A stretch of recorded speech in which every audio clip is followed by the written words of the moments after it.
Xander Bogaerts is now a Padre. Xander Bogaerts, longtime shortstop for the Boston Red Sox, multiple-time All-Star, top 5 finisher and MVP, been basically batting 300 since 2019. One of the best players in the game. He is now going to San Diego. Obviously, big news for the city, big news for that team. Tell me about it. How are you feeling today? I have been feeling really, really great about it. And again, as someone who has probably the lowest expectations in the world of my favorite baseball team, so that I get maximum pleasure and minimum pain, they kind of threw me for a loop for a minute when they got into the Aaron Judge game real quick. And then obviously they didn't get Judge. They didn't get Trey Turner, even though they reportedly offered $82 million more than any other team for those two players. And then ultimately they decided to pay Xander Bogaerts until he was 41 years old. And that's incredibly exciting. I think they got someone who 3 of the past 4 seasons, if you take out I believe the 2020 season was a really bad year for Bogaerts. 3 of the last 4 seasons is at a top 5 WAR at the shortstop position, one of the better defensive shortstops in the league. I think that this is a great, great pickup for the San Diego Padres. And I'm super excited about it because we have a top of the order now that consists of 4 all-star caliber players. 3 of them are MVP caliber players. If you want to point to Tatis almost winning the MVP in the pandemic season, Machado's finished top 2 of the last 3 seasons. And of course, Juan Soto, who's putting up numbers only like Ted Williams has ever put up at age 24. It's pretty cool to have a player like that come into the lineup. And I guess now basically slide in as our cleanup hitter. I think that's probably the spot that Xander's going to occupy from this point forward. Well, last season, his batting line was 307, 377, and 456. 15 home runs. As far as cleanup hitter, you talk about putting him in 4. It's not like he's the most dynamic power hitter out of like the potential lineup. But the point is, you could play with this like lineup and you have still studs up and down it. Like we were talking about the Phillies the other day, what their lineup looks like now that you had Trey Turner. You mentioned adding Tatis back from his suspension.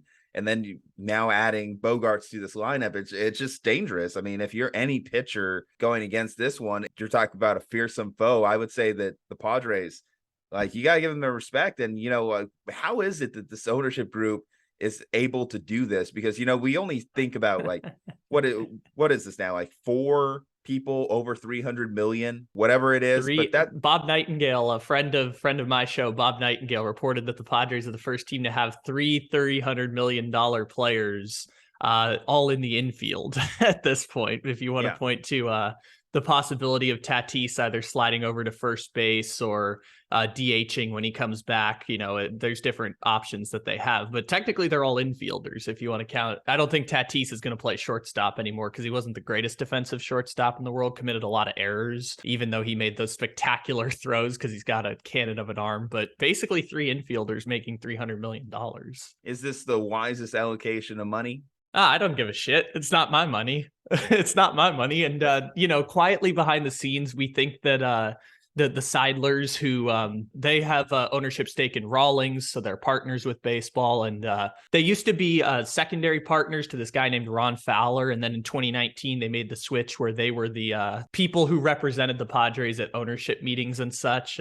We suspect the Seidlers are losing money on this proposition, and they don't really care that they're losing money on this proposition. They want to be the Dodgers. They want to be the Mets, even though they're trying to compete with billion-dollar regional television contracts, and Steve Cohen with his, I think, net worth of like $14 billion or whatever it is. But it's not my money. It's really fun to have a lot of great players, and I'm just glad that I have a team that kind of is willing to compete and deliver me the greatest moment I've ever had in my sports lifetime when we beat the 111 win Dodgers. So what caught me really off guard about this one is that earlier in the day, Xander Bogaerts was approaching a deal with the Boston Red Sox. Obviously, he had been a Boston Red Sox for the last 14 years, been part of that organization.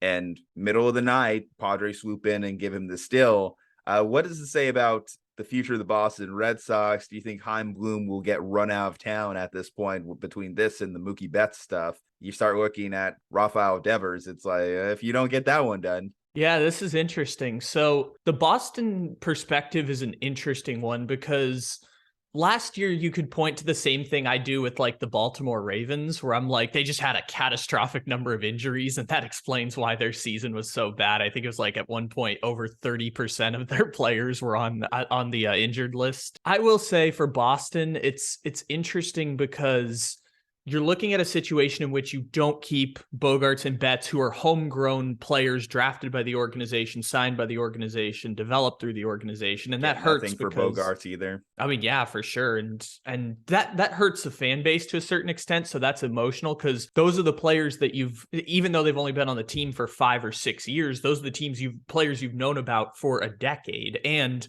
won multiple championships with both of those players. Obviously, Betts was a rookie and not the player he was once they won the second championship. And he had statistically one of the greatest seasons in the history of baseball. Obviously, that hurts a lot more for Boston. And you only get so many of those missed opportunities because you can sell people on it's for a greater good.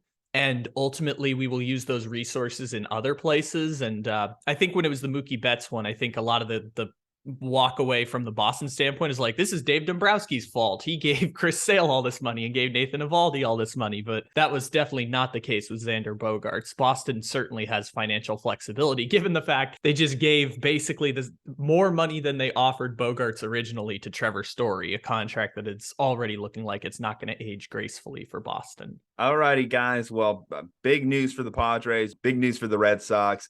Leave a like on the video, subscribe to the channel, follow us on our social medias. From Ju-Ju and Kyle, stay safe, happy, and healthy. We'll see you on the next one.